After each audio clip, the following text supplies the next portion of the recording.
إنا نحن نحيي الموتى ونكتب ما قدموا وآثارهم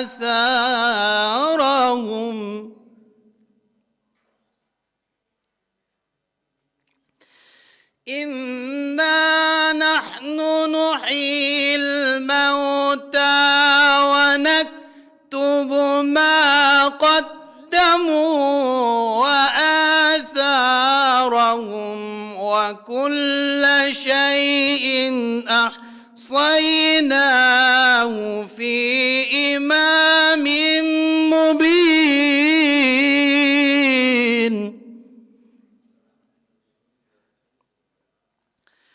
واضرب لهم مثلا أصحاب القرية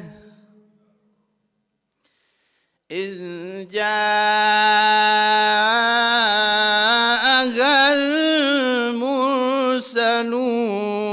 المرسلون إذ أرسلنا إليهم اثنين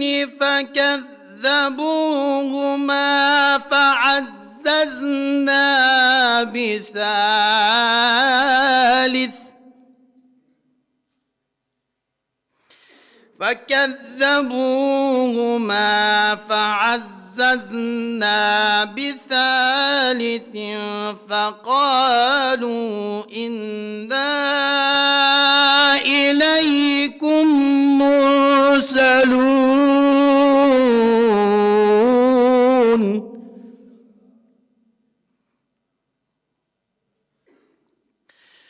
قالوا ما أنتم إلا بشر مثلنا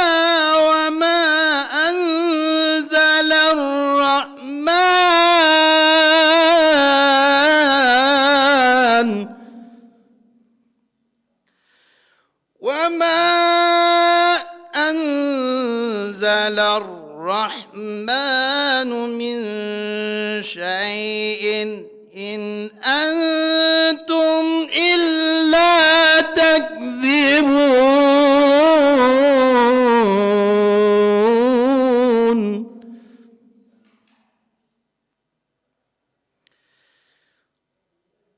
قالوا ربنا يعلم إنا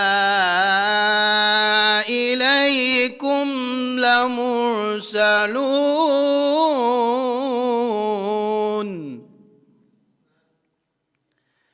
وما علينا إلا البلاغ المبين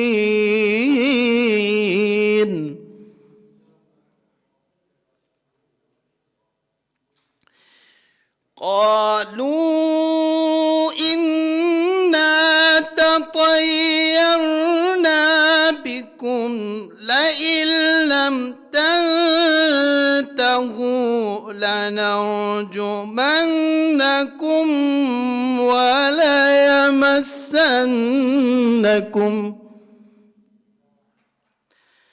لنرجمنكم وليمسنكم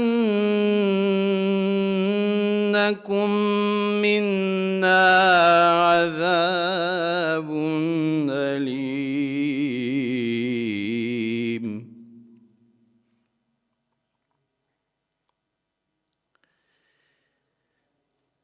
قالوا طائركم معكم أئن ذكرتم بل أنتم قوم مسرفون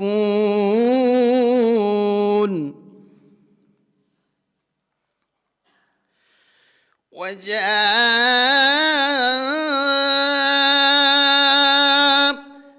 من أقصى المدينة رجل يسعى قال يا قوم اتقوا المرسلين اتبعوا من لا يسألكم أجرا وهم مهتدون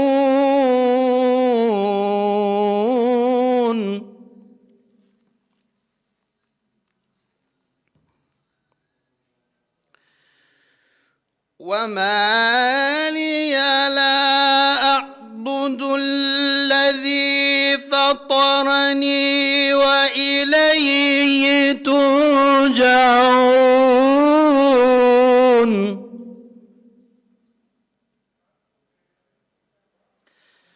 أأتخذ من دونه آلهة إن يردني الرحمن بضر لا تغن عني شفاعتهم شيئا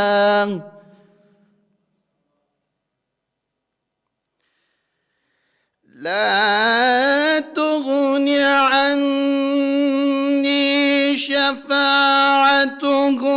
شيئا ولا ينقذوني إني إذا لفي ضلال مبين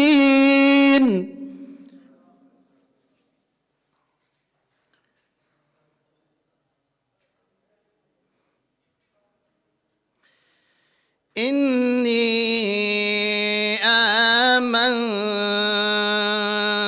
بربكم فاسمعون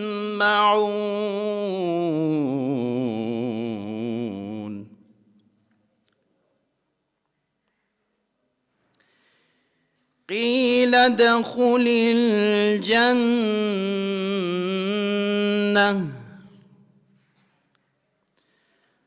قال يا ليت قومي يعلمون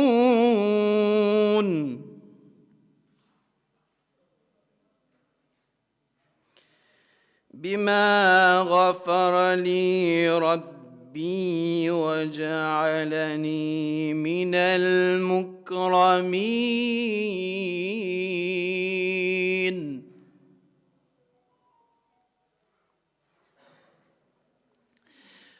وما أنزلنا على قومه من بعده من جند من السماء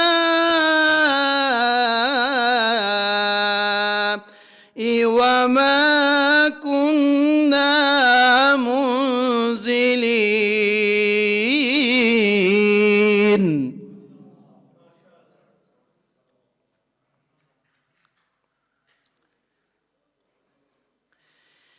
إن كانت إلا صيحة واحدة فإذا هم خامدون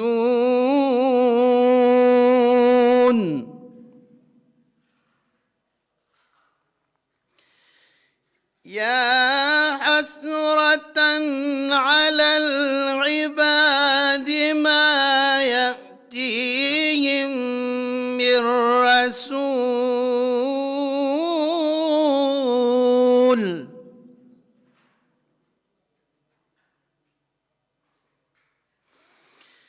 يا حسرة على العباد ما يأتيهم من رسول إلا كانوا به يستهزئون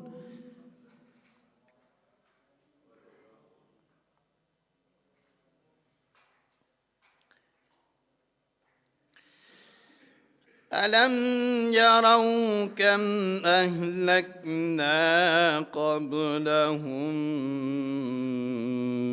من القرون أن إنهم إليهم لا يرجعون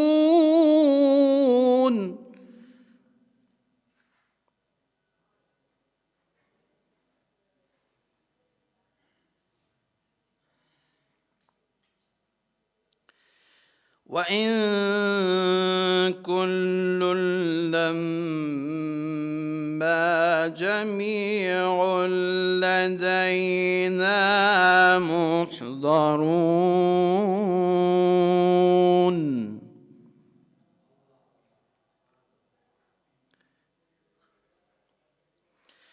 وآية لهم الأرض الميتة أحييناها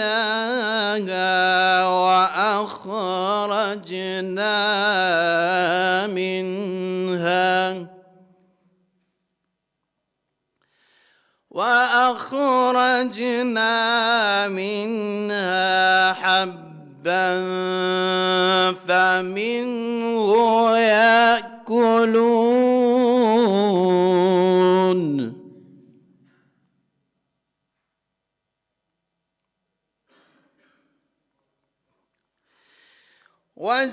وجعلنا فيها جنات من نخيل وأعناب وفجرنا فيها من العيون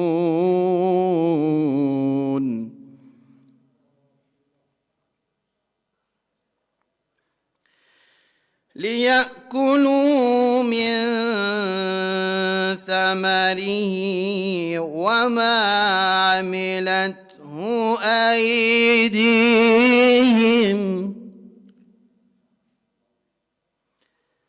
أفلا يشكرون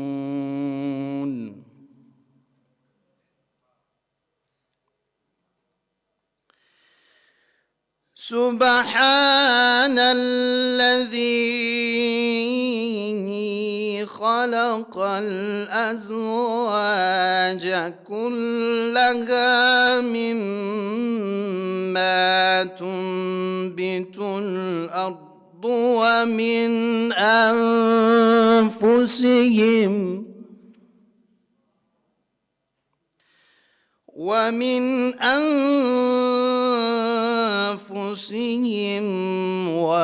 ومما لا يعلمون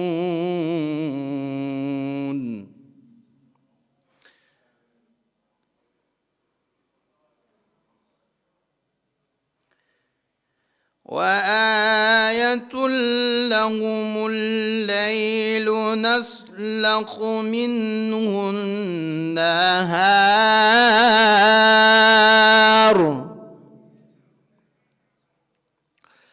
وآية لهم الليل نسلخ منه النهار فإذا هم مظلمون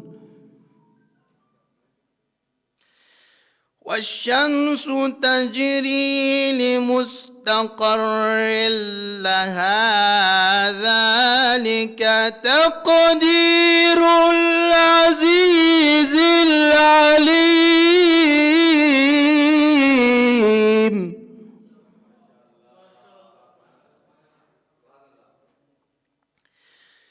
والقمر قدرناه منازل حتى عاد كالعرجون القديم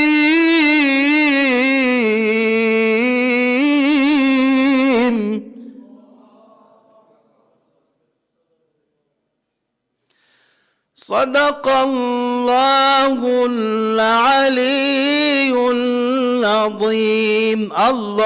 اللهم صل وسلم وزد وبارك على رسول الله وآله الأطهار على رسول الله وآله الأطهار.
اعوذ باللہ من الشیطان الرجیم بسم اللہ الرحمن الرحیم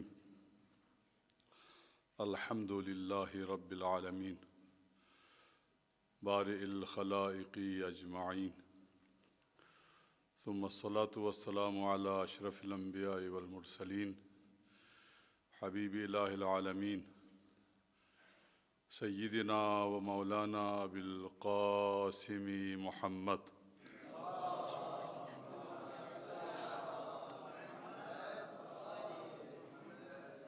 وعلى آلہ الطیبین الطاہرین المعصومین الميامین المنتجبین ولعنۃ اللہ علی اعدائہم اجمعین من یوم عداوتہم الی قیام یوم الدین.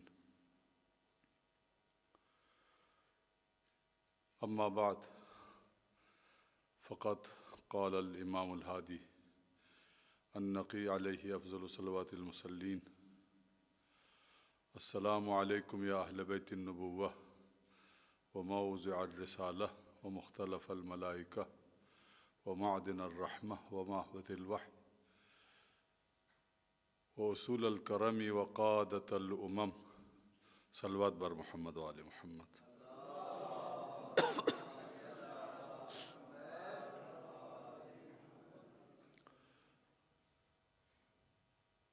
پہلے تو آپ سب سے تاخیر کے لیے معذرت خواہ ہوں، اور آج اس گفتگو سے پہلے آپ سے دعا کی درخواست ہے.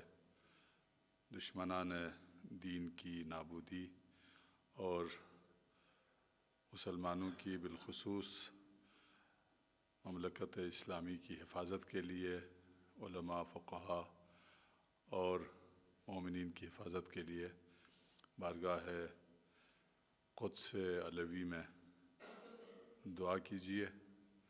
اور ہم دعا کرتے ہیں کہ پروردگار اس اسلام کے معاند دشمن کو اور دشمنوں کو ان کی کارروائیوں میں، سازشوں میں ناکام و نامراد فرمائے، اور مملکت اسلامی کو، رہبران دین کو، رہبر معظم کو ان کی شر سے محفوظ فرمائے، اور مسلمانوں کو غیرت عطا فرمائے. زیارت جامعہ کبیرہ کی نہایت ہی مختصر وضاحت اور تشریح آپ کی خدمت میں حسب استطاعت پیش کی جا رہی ہے، جس میں ایک جملہ مولا امام علی نقی علیہ السلام نے ائمہ کی زیارت میں سلام پیش کرتے ہوئے فرمایا، وقادۃ الامم، ائمہ اطہار علیہم السلام اہل بیت نبوت امتوں کے قائد ہیں، امتوں کے رہنما ہیں اور امتوں کے پیشوا ہیں۔ یہاں پر امتوں سے مراد مطلق ہے، کوئی قید، کوئی شرط نہیں رکھی گئی ہے کہ کون سی امتیں ہیں، اور قیادت میں بھی کوئی قید و شرط نہیں لگائی ہے کہ کس پہلو میں قائد ہیں، کس جہت سے رہنمائی فراہم کریں گے۔ دونوں الفاظ مطلق طور سے بیان ہوئے ہیں اور ان کا مفہوم اور معنی بھی مطلق طور سے ہی سمجھا جائے گا۔ وہ قادہ ہیں، جمع قائد ہے، قود سے رہنمائی کرنا، خود آگے آگے چل کے اپنے تابعین کو، متبعین کو اور ساتھ چلنے والوں کو اپنی ہمراہی میں اپنے پیچھے چلانا، اس کو کہتے ہیں قائد۔ اور اس کے مقابلے میں سائق ہے، سوق دینے والا، کہ خود کاروان کے یا قافلے کے یا ریوڑ کے پیچھے چلتا ہے اور اس کو ہانکتا ہے اور اس کو چلاتا ہے، اس کو سوق کہتے ہیں۔ ساق یسوق سے، اور اسی نسبت سے سائق کہتے ہیں مشینیں چلانے والے کو، گاڑیاں چلانے والے کو۔ یہاں پر قادہ کا لفظ استعمال کیا ائمہ کے لیے، ساقہ کا لفظ استعمال نہیں کیا، کہ وہ خود آگے چلتے ہیں اور امتوں کو اپنی رہنمائی میں چلاتے ہیں۔ چلنے سے مراد یہاں پر عمومی ہے، رویہ، سیرت و کردار، عملی، سیاسی، اقتصادی، خاندانی، ہمہ جہتی وہ قائد ہیں انسانوں کے لیے۔ بلکہ اگر لفظ امت کو انسانوں سے ہٹ کر استعمال جو کیا گیا ہے تو ہر مخلوق کے لیے وہ رہنما اور پیشوا ہیں، چونکہ غیر انسان کے لیے بھی امم کا لفظ استعمال ہوا ہے، امم امثالکم، یعنی دیگر جو مخلوقات ہیں وہ بھی تمہاری طرح کی امتیں ہیں، تمہاری طرح کی امتیں ہیں وہ بھی، جس میں کہ حیوان ہیں، جس میں فرشتے ہیں، جس میں اور بھی مخلوقات ہیں، وہ بھی تمہاری طرح کی امتیں ہیں۔ تو اس طرح امت کی جو جمع ہے وہ امم ہے۔ اگر اس کو وسیع تر مفہوم میں لیا جائے، اس کو اپنے اس معنی عام میں مستعمل کیا جائے تو اس صورت میں یوں کہا جائے گا کہ ائمہ طاہرین ہر مخلوق خدا کے رہنما ہیں۔ ممکن الوجود میں جو کچھ ہے ان کی رہنمائی ائمہ کے ذمہ ہے۔ اب رہنمائی یا تشریعی ہے، قیادت، یا بعض موارد میں تکوینی ہے۔ تشریعی تو ظاہر ہے، سب پر واضح ہے کہ بعد از رسول قیادت امت یا قیادت امم ائمہ علیہم السلام کے ذمہ ہے، لیکن قیادت تکوینی اس سے بالاتر ہے۔ ابھی ایک نکتہ یہ بھی یہاں پر شاید سوال برانگیز ہو، اس سے سوال اٹھتا ہو،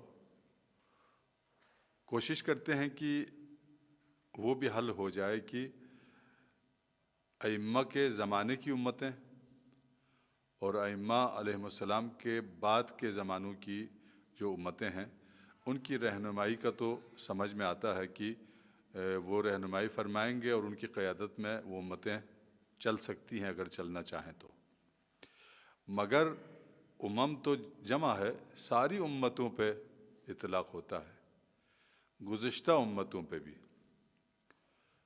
تاریخ بشریت میں جو امتیں پیچھے گزری ہیں ان سب کی بھی رہنمائی ائمہ طاہرین کے ذریعے سے ہو سکتی تھی اور ہو سکتی ہے اور ہوئی ہے۔ یہ کیسے ممکن ہے؟ یہاں پر ایک تو عالم ملکوت اور عالم وجود کو پیش نظر رکھتے ہوئے قیادت کا سوال پیش آتا ہے کہ عالم وجود میں یہ جو مادی وجود سے ہٹ کر عالم وجود، عالم ملکوت، ایک تو یہ مادی وجود ہے، اس مادی وجود کے لیے بھی وہ واسطۂ فیض ہیں۔ بس قیادت و رہنمائی یعنی فیض رسانی، فیض رسانی میں بھی وہ رہنما ہیں۔ لوگوں کے منافع، لوگوں کی ضروریات، لوگوں کی حاجت روائی، ان میں بھی وہ رہنما ہے اور لوگوں کی ہدایت میں بھی وہ رہنما ہے، یعنی ان کی ضروریات مادی و معنوی دونوں میں واسطۂ فیض ہے۔ آگے بھی جملے آ رہے ہیں تو ان سے بھی واضح ہوتا ہے کہ بکم ینزل الغیث، اللہ رب العزت آپ کے طفیل میں بارشیں برساتا ہے۔ ائمہ کے طفیل میں آسمان برستا ہے، آسمان سے بارشیں ہوتی ہیں، یہ مادی فیض ہے۔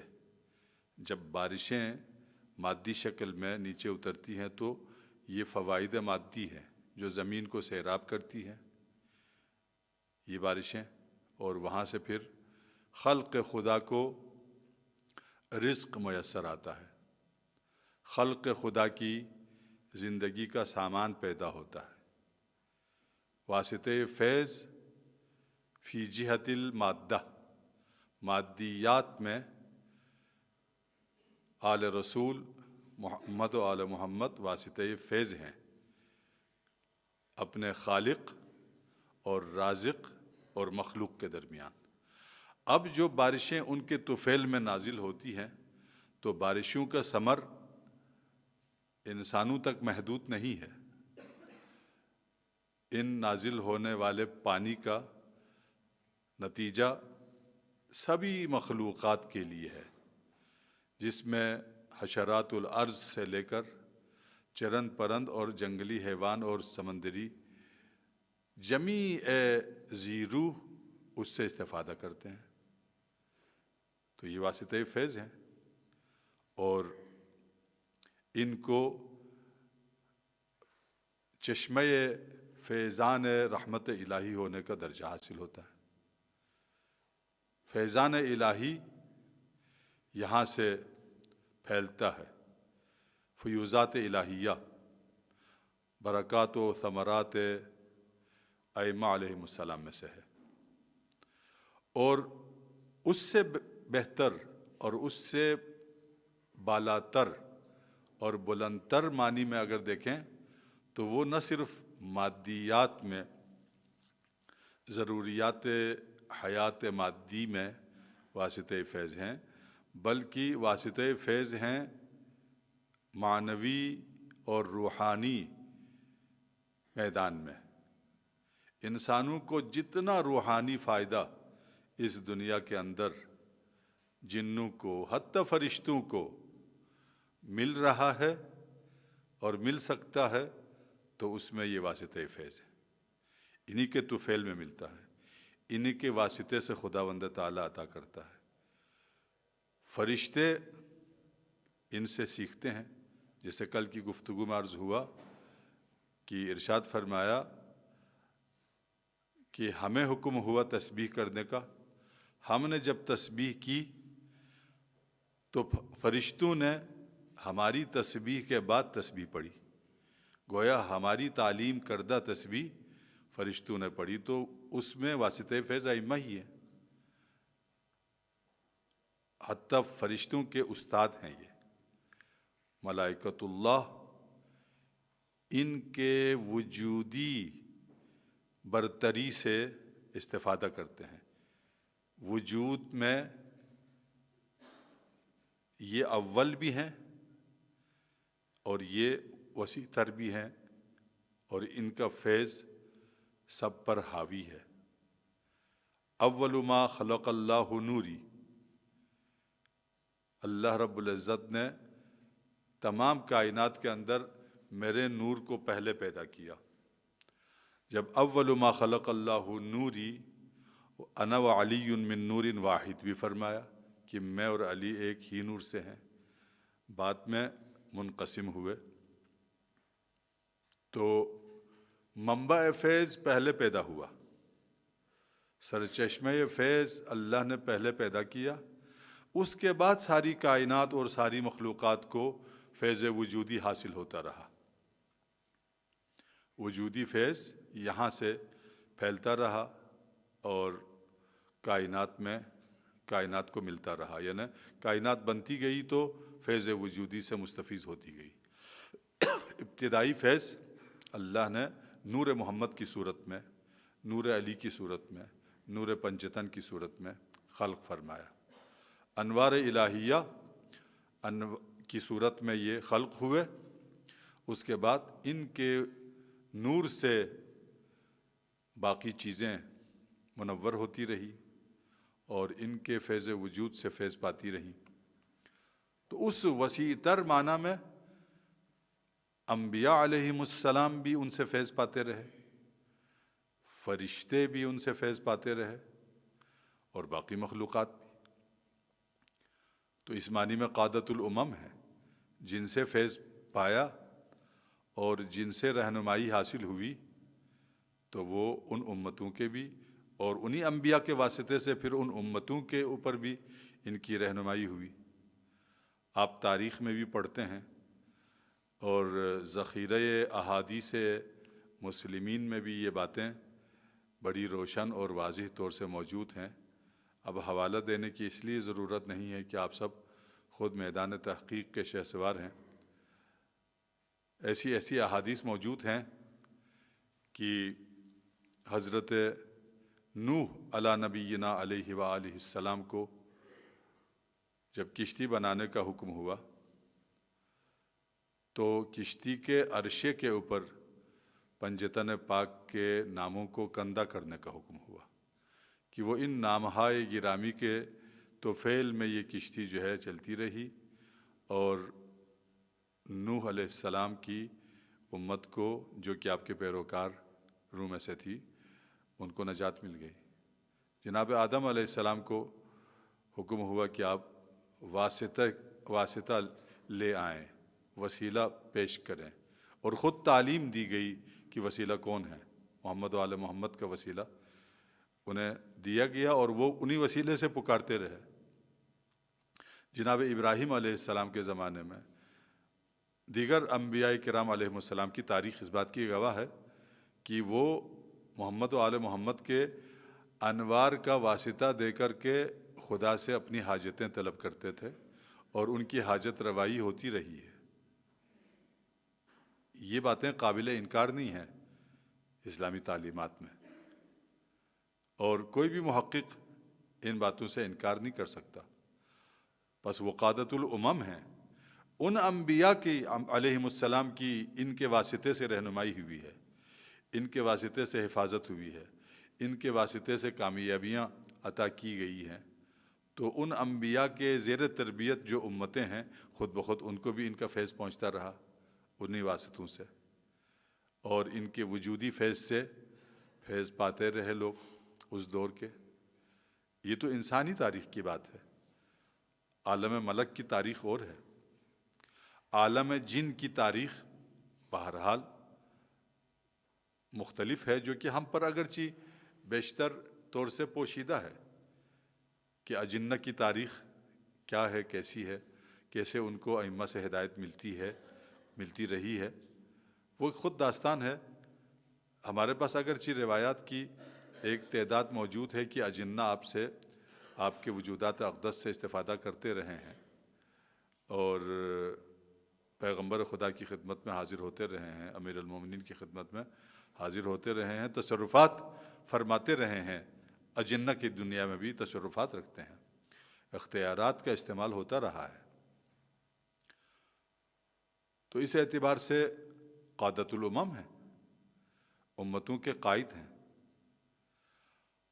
اور یہ بڑی خوش نصیبی ہے مسلمانوں کے لیے، اور بالخصوص شیعیان علی ابن ابی طالب علیہ افضل الصلوات المسلمین کے لیے، کہ وہ اختیاری طور سے اور تشریعی طور سے ان کو رہنما مانتے ہیں۔ قرآن حکیم نے ان کے محبت کو واجب قرار دے دیا ہے، ان کی تطہیر کا اعلان کر دیا گیا ہے رجس سے ہر قسم کی، اور ان کو چراغہائے ہدایت قرار دیا ہے، ان کو کشتی کی مثال بنا دیا ہے، اور پھر امت اسلامی میں ان کی عظمت بھی روز روشن کی طرح عیاں ہوئی ہے۔ یہ تو بہت ہی عظیم مرتبہ ہے اس امت کے ان لوگوں کے لیے جو ان کو اپنا رہنما بناتے ہیں، ان کو اپنا پیشوا مانتے ہیں، تشریعی طور سے بھی، اختیاری طور سے بھی۔ ویسے ان کا وجود فیض رساں ہے، ماننے والوں کے لیے بھی، مخالفین کے لیے بھی، دشمنوں کے لیے بھی۔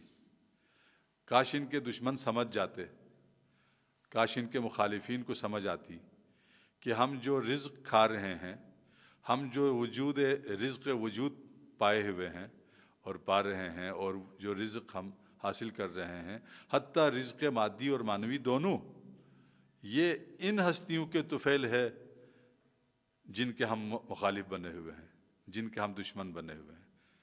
ان کی اگر سمجھ میں آ جائے، یا ان کے دلوں سے زنگ ہٹ جائے، اتر جائے، اور ان کے دلوں پر پڑے ہوئے تالے کھل جائیں، ان کی آنکھوں پر پڑے ہوئے پردے ہٹ جائیں، تو اس دن ان کی آنکھیں کھل جائیں گی اور وہ حقیقت کا اعتراف کریں گے، وہ حقیقت کو جان لیں گے۔ یہ قیادت معنوی بھی ہے، مادی بھی ہے، اور قیادت کا کام بعض اوقات یہ ہوتا ہے کہ رہنمائی کا کام یہ ہوتا ہے کہ راستہ بتانا، کہ وہ راستہ ہے، یہاں سے چلے جاؤ اور پہنچ جاؤ گے۔ ائمہ طاہرین صلوات اللہ علیہم کا کام صرف یہ نہیں ہے کہ لوگوں کو بتائیں کہ ادھر سے جاؤ، ادھر سے جاؤ، 2-4 موڑ مڑ کے آگے جاؤ تو منزل آ جائے گی۔ اس کو کہتے ہیں اراۃ الطریق، راستہ دکھانا۔ راستہ دکھانا بھی ان کا کام ہے، انبیاء کا کام بھی ہے، اراۃ الطریق۔ مگر ائمہ طاہرین علیہم السلام کا کام ایصال المطلوب ہے، ایصال الی المطلوب ہے، یعنی وہ ہاتھ تھام کر منزل تک پہنچاتے بھی ہیں۔ کہیں اگر امتوں میں سے، پیروکاروں میں سے کوئی پیچھے رہ جائے، بھٹکنے کا خطرہ پیش ہو جائے، تو وہ ہاتھ تھامتے ہیں، وہ سہارا دیتے ہیں، وہ رہنمائی فراہم کرتے ہیں، جھنجھوڑ دیتے ہیں، بعض اوقات ڈانٹ دیتے ہیں، تاکہ اس کو گمراہی سے بچایا جا سکے، اس کو راستے پہ رکھا جا سکے۔ تاریخ ائمہ میں قیادت کے یہ سارے پہلو روشن ہو چکے ہوئے ہیں۔ انہوں نے اپنی مختصر سی زندگیوں میں تا قیامت آنے والوں کے لیے اس قسم کی رہنمائی فراہم کی ہے، اور ان سب کا چشم و چراغ ولی اللہ العظم ارواحنا لترام مقدمہ الفدا.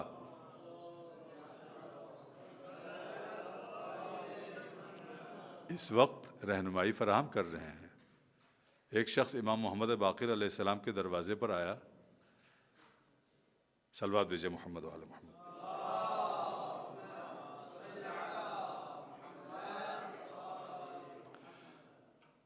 اور اس نے وہاں پر ایک بری حرکت کی. ابھی دروازے کے پیچھے تھا, اندر نہیں آیا تھا.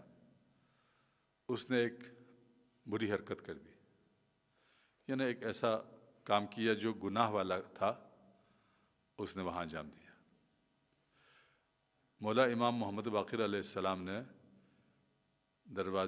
کمرے کے اندر سے زور سے آواز دے کر پکارا, یہ تم کون سی کیا حرکت کر رہے ہو, باز آ جاؤ. ڈانٹ دیا اس کو. لا ام لک, ایک لحاظ سے اس کو سخت جملہ کہا. جب وہ اندر آیا معذرت خواہی کی اور عرض کیا, مولا یہ میں نے جان کر کیا تھا, یہ دیکھنے کے لیے کہ آپ سمجھتے ہیں یا آپ اس پہ متوجہ ہوتے ہیں یا نہیں ہوتے ہیں. تو امام نے فرمایا, ارے تجھے معلوم نہیں ہے کہ یہ در و دیوار ہمارے لیے حجاب نہیں ہے. اگر یہ در و دیوار ہمارے لیے تمہاری طرح حجاب بن جائے تو پھر فرق کیا رہ گیا امام اور ماموم میں. دیوار کے پیچھے سے بھی رہنمائی کرنے والے کو قادۃ الامم کہتے ہیں. یہ امتوں کے قائد ہیں, ذہنوں پر حکمرانی کرنے والے, دلوں پر حکمرانی کرنے والے, نیتوں کو, سینے کے بیدوں کو سمجھنے والے ائمہ طاہرین علیہ السلام ہیں. اور اس قسم کے بہت سارے واقعات ائمہ کی زندگی میں ملتے ہیں. سیاسی قیادت, آگے جملہ آئے گا وساست العباد. ائمہ طاہرین بندگان خدا کے اصل سیاستدان ہیں, اصل لیڈر ہیں.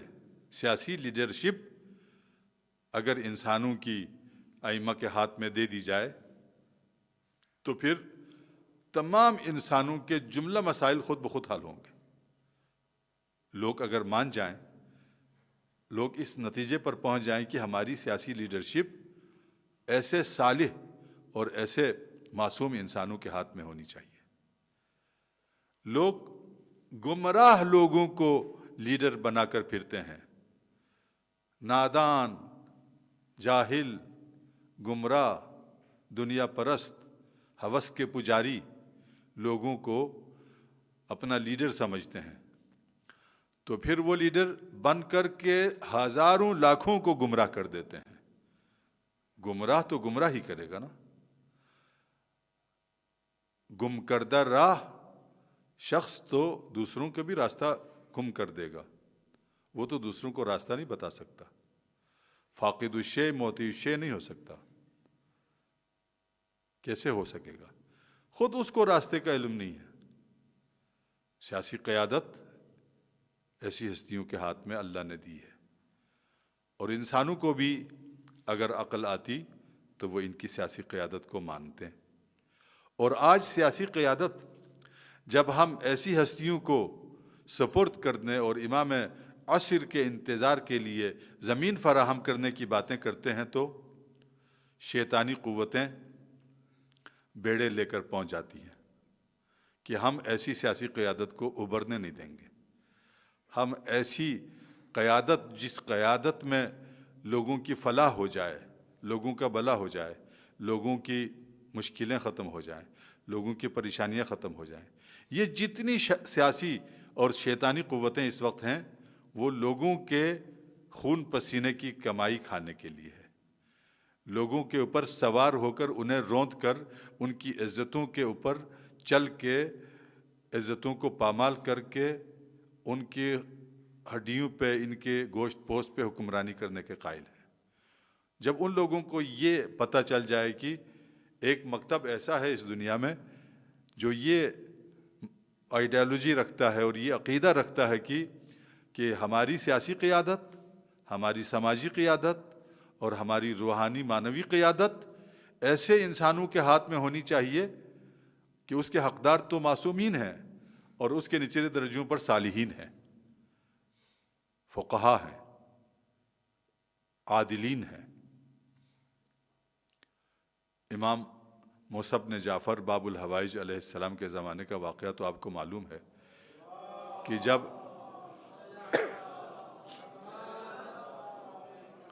صفوان جمال اونٹ کرائے پہ دیتا تھا ہارون رشید کو، تو امام نے بلا کر فرمایا کہ صفوان، تو اس کو اونٹ کرائے پر دیتا ہے؟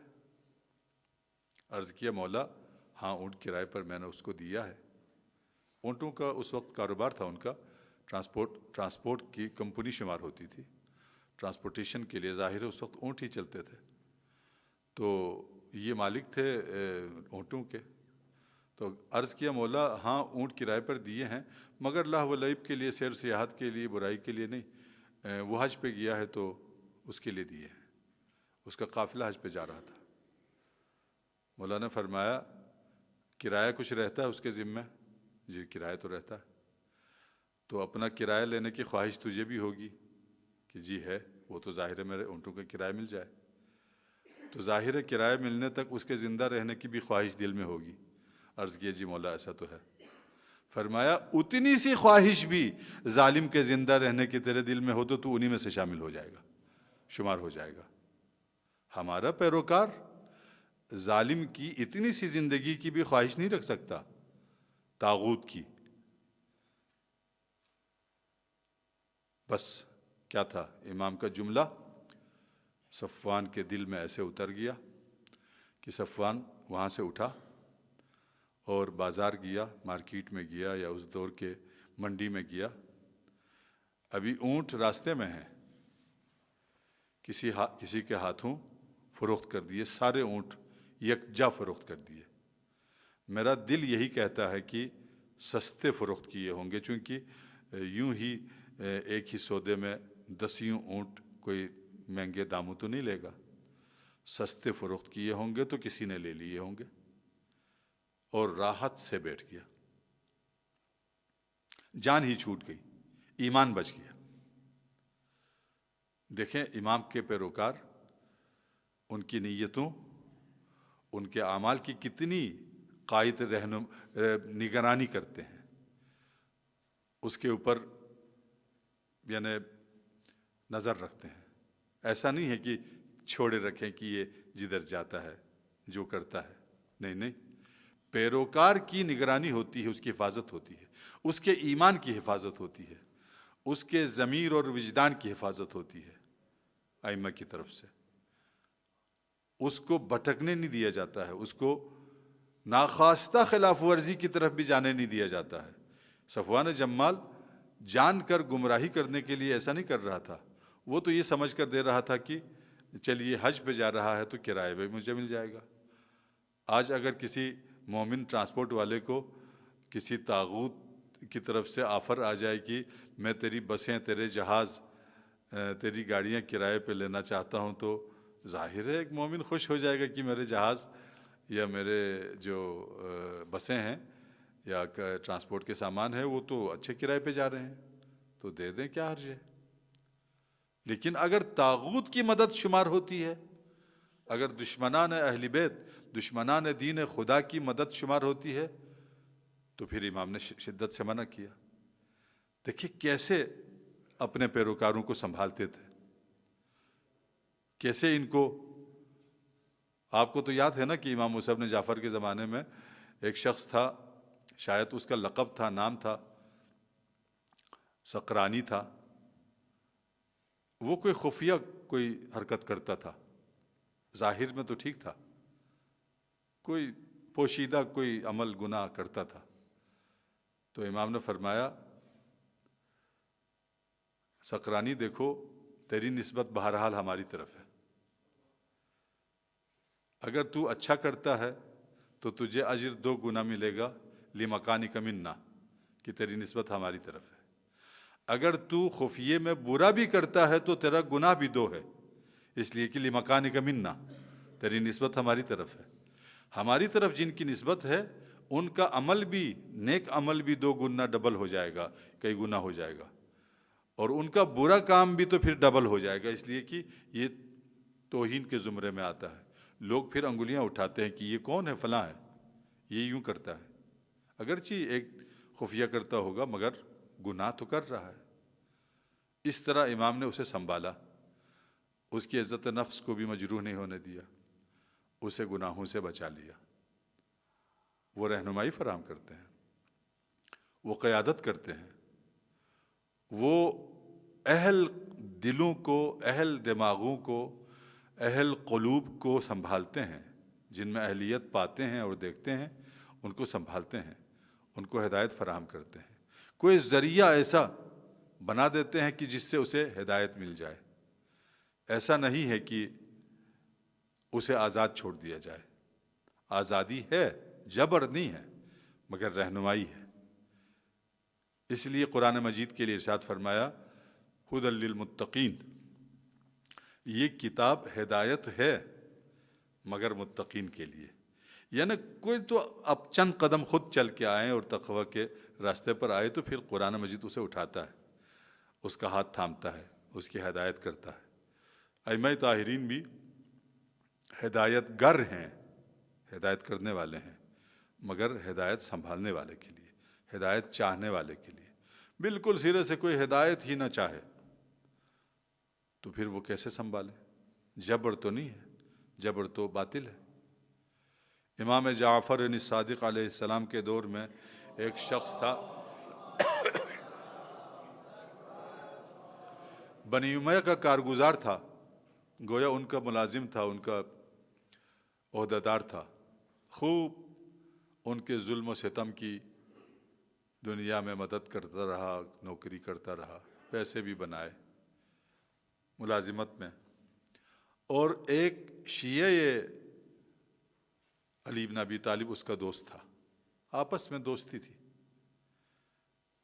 تو اس بوڑھاپا ہو گیا، ریٹائرڈ ہو گیا، پیسے بھی بنا دیے، دولت بھی بنائی، بالآخر اس شیعہ کی رفاقت کی وجہ سے غالباً ہوا تو اس نے کہا تم اپنے امام سے کوئی ایسی بات کرو کہ دیکھیں میری بھی کوئی نجات ہے،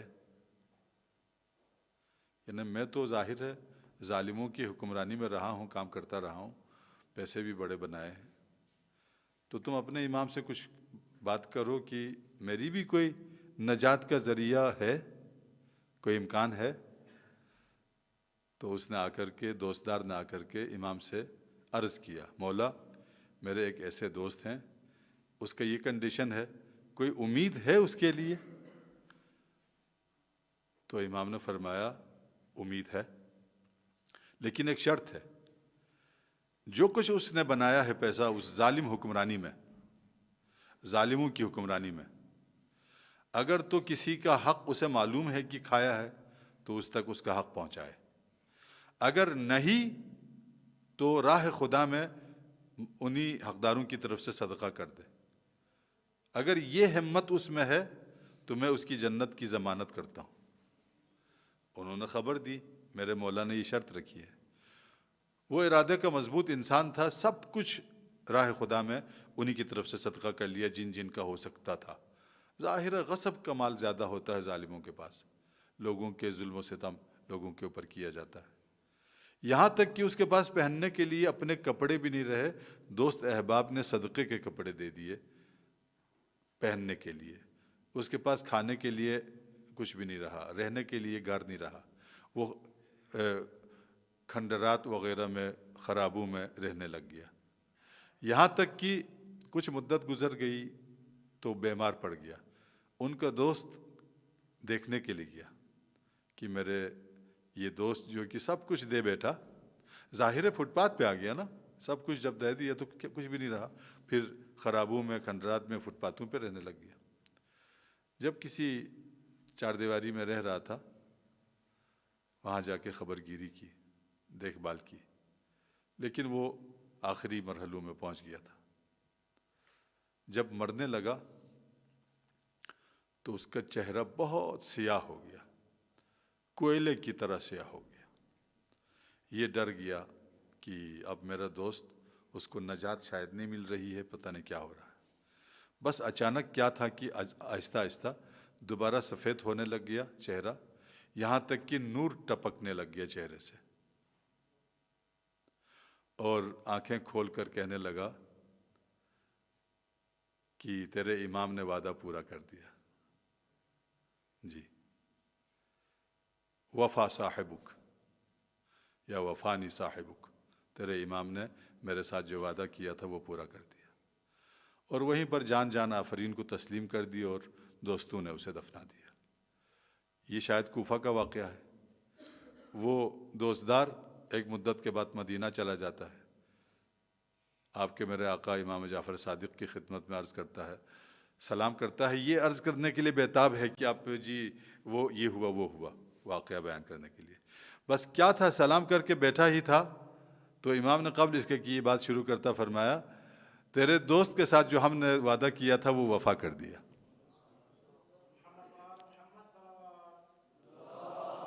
اللہم صلی علی قادۃ الامم ہے، ماننے والے، چاہنے والے اور ارادہ کرنے والوں کو یہ تنہا نہیں چھوڑتے ہیں۔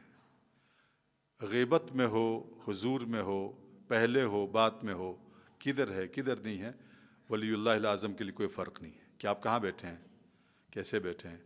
اگر آپ چاہتے ہیں کہ ان سے ہدایت لیں تو وہ ہدایت دیں گے، آپ کو رہنمائی دیں گے۔ دسیوں سینکڑوں ہزاروں واقعات لکھے گئے ہیں کتابی شکل میں، انہیں ذرا پڑھ لیجئے گا تو معلوم ہوگا کہ کیسی قیادت فرماتے ہیں۔ پروردگار سے دعا ہے کہ وہ ہمیں ائمہ طاہرین علیہم السلام کی معنوی، روحانی، مادی قیادت میں زندگی بسر کرنے اور انہی کی محبت اور اطاعت پر مرنے کی توفیق عطا فرمائے، ولی اللہ الاعظم کے ظہور میں تعجیل فرمائے۔ مولا کائنات امیر المومنین اور ائمہ طاہرین صلوات اللہ علیہم کی شفاعت ہمیں نصیب فرمائے۔ پروردگار بحق محمد و آل محمد ایک بار پھر دعا کرتے ہیں بارگاہ مقدس علوی میں کہ دشمنان دین کو، ان سفید ہاتھیوں کو، ان شیطانی قوتوں کو جن بیڑوں پر وہ بیٹھ کر آئی ہیں، انہی بیڑوں کے ساتھ انہی سمندروں میں انہیں غرق فرمائے۔ رب کریم تجھے صدقہ محمد و آل محمد کا تمام مقامات مقدسہ کی حفاظت فرمائے، دنیا میں محبت و اطاعت آل محمد، قیامت میں انہی کی شفاعت نصیب فرمائے، بن نبی و آلہ۔